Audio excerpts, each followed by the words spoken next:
Hello! Today we're going to talk about the Gevi GrindMaster.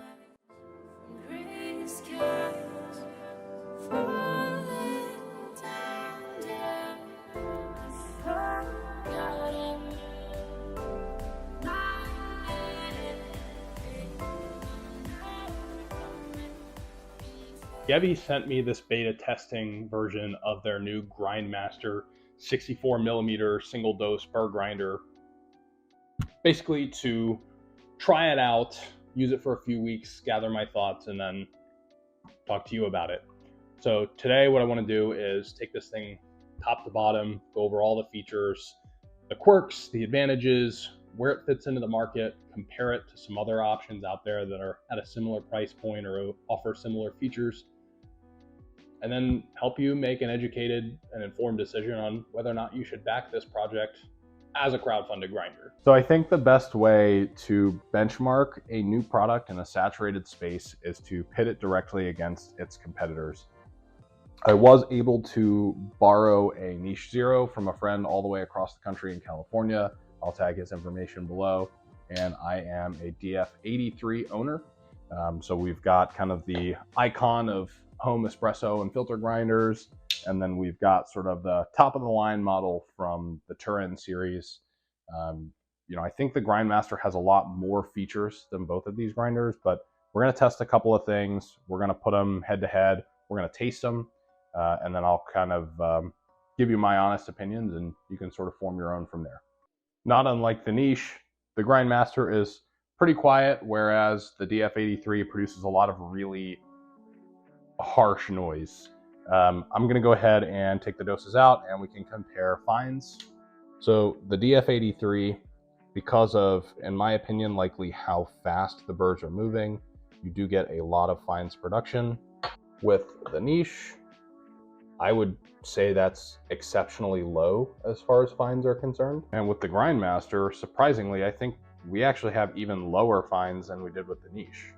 We've got our 3 espressos ready. All 3 of them were using the same 18 grams in, 36 milliliters out, about a 30-second shot time. And all 3 of them are, of course, the same coffee. It is a washed Mexico that I sell on my website, staygoldman.com. We're going to try the Niche one first.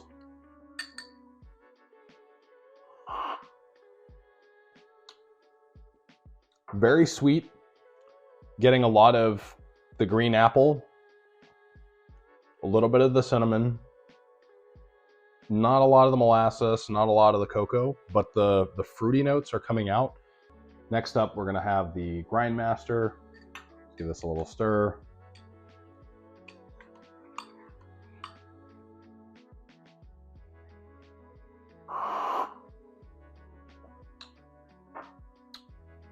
Oh, interesting. That's a much thicker body, a little bit more of an impressive mouthfeel. That one's kind of coating my tongue a bit. I'm definitely getting the molasses this time. I'm getting the green apple and I'm getting the cinnamon. I'm kind of getting the full spectrum and a little bit of a cocoa finish. There's a lot more sweetness, not in the sense of like juiciness sort of sweetness, but sweetness in the sense of just like sugar. That's actually really impressive, and that was the GrindMaster. Last but not least, we've got the DF83.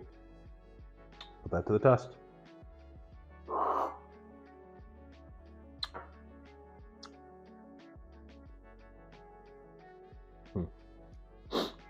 So I'm getting a lot of green apple.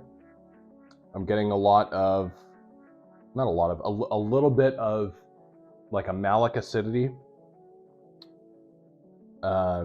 Not a ton of flavor separation. This has really brought out the green apple, but I'm not getting a lot else. As far as just straight up taste goes, I think I'm liking the standard 64mm burrs and the GrindMaster the best. Now, they do give you the option of 3 different SSP burrs that are upgraded.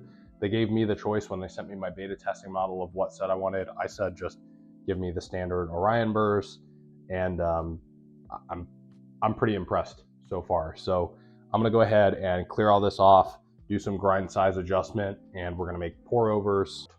Start with the niche.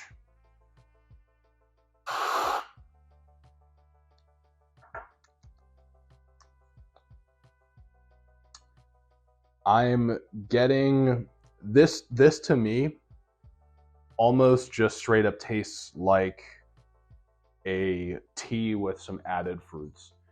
The niche for me at this particular juncture has produced a very, very tea-like cup. I'm gonna go in for seconds.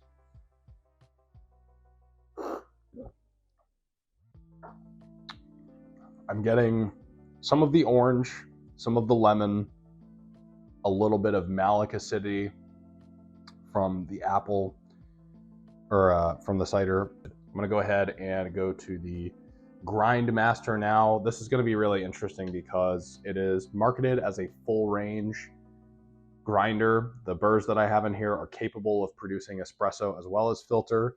I have in my testing had some pour overs and some AeroPresses with this, but let's just do the side by side here.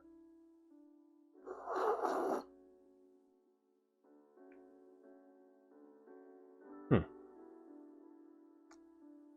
gonna go back in before I speak.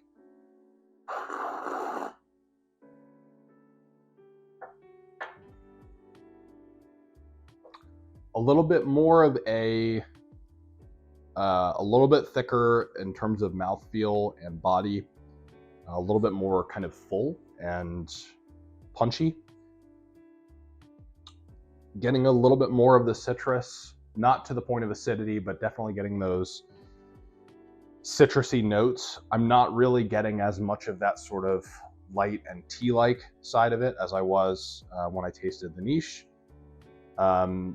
So far, so good. I like both, but they're different. I've got tea-like, I've got bright and juicy. Again, both pretty reasonable cups. Lastly, let's try the DF83.